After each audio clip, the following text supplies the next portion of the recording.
В самия край на източните Родопи, в свещената планина на Траките, е разположен Златоград. Край него са безбрежните планински ридове, земя, родила една от най-древните цивилизации. На няколко километра от града още преди хилядолетие са живели хора. Всички археологически данни сочат, че тук, сред гънките на Родопа, е бил техният цивилизационен център. Скалите изникват от земята като гребени на вълни. Времето е изваяло в тях причудливи форми. Древните са обожествявали камъка, слънцето, луната. Още преди легендарната Троя с Елена, Приам и Ахил, хората тук са извършвали своите религиозни обреди. Издълбавали са в скалите светилища и са принасяли жертви на боговете. Това е видимата част от изчезналата цивилизация, създала мегалитните паметници и оставила своите следи по бреговете на Атлантическия океан, в Кавказ и в Родопа. Оставила след себе си Стоунхендж и тези загадъчни паметници на човешкия гений. В скалите древните хора дълбаели ниши. Никой не е съвсем сигурен за какво са служили те.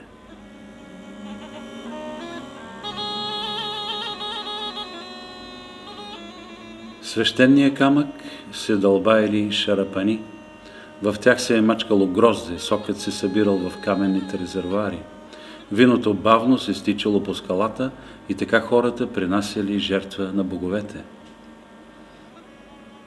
Тук са живели траките, според Херодот най-многобройният народ на земята след индийците. Учените все още спорят кои племена са населявали тези долини – сапеи, беси, одриси. Те не прекланяли глава пред никого. Създавали държави и оставили след себе си легенди. Като тази за митичния певец Орфей, единственият успял да слезе в подземното царство, за да спаси любимата си Евридика и да се върне жив оттам. На Татул археолозите откриха каменна гробница. Смята се, че това е неговият символичен гроб. Певец и цар, след смъртта си, той е бил между земята и небето, посредник между хората и боговете и сам един от безсмъртните.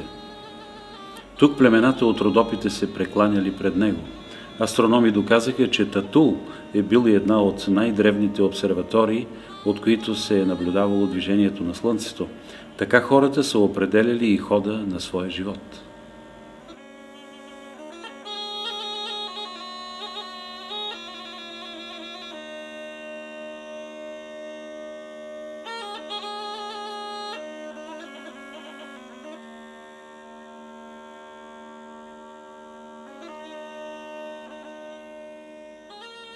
Това е мистичният Перперикон, свещеният град на траките, столица на владетели, първожреци на траките.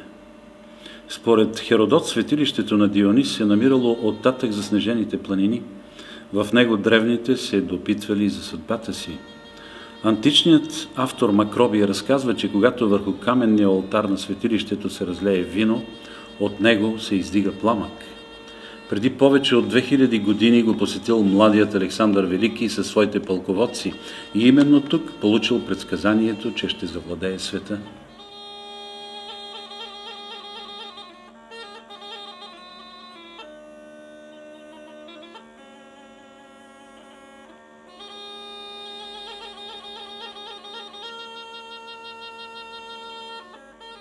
Край Златоград, близо до село Старцево, има един връх.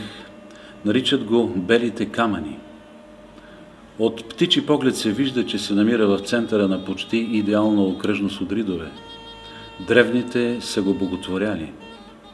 В скалните цепнатини поставяли дарове – монети, керамични съдове, жито, просо. Археолози предполагат, че те са били предназначени за подземните богове и определят върха като антично светилище, едно от най-големите в Родопите. То все още не е изследвано напълно. Предполага се, че е бил обожествяван целият масив около Белия връх. Датировката на намерените монети сочи, че светилището е на близо 1000 години, от 5 век преди новата ера до 4 век след Христа, когато в Родопите се налага християнството. Златоградчани още помнят как преди десетилетия върхът е бил обсипан с керамика и монети. Градската легенда разказва, че учениците, заведени там на поход, събирали цели шепи бронзови монети, предимно маронеи. Дори и сега, 16 века след като светилището е било забравено, на върха може да се усети магическа атмосфера.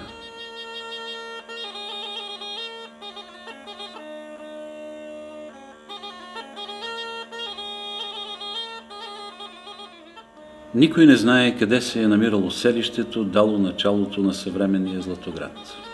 Предполага се, че то е било 10 километра по-на изток, между селата Пресека и Добромирци. Вероятно през 17 век хората са били прогонени оттам.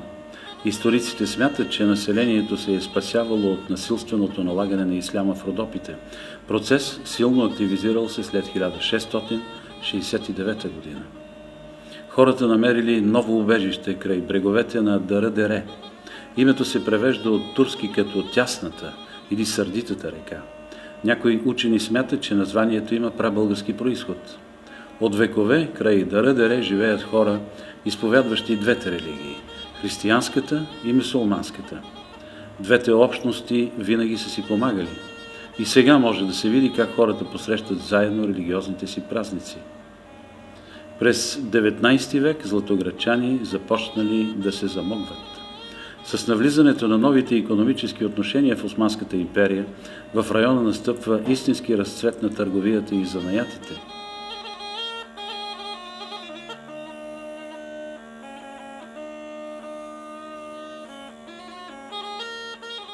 В домовете се ражда живот.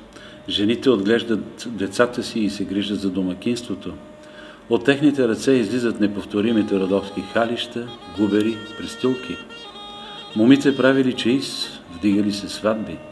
Селището постепенно се превърнало в един от центровете на българското възраждане.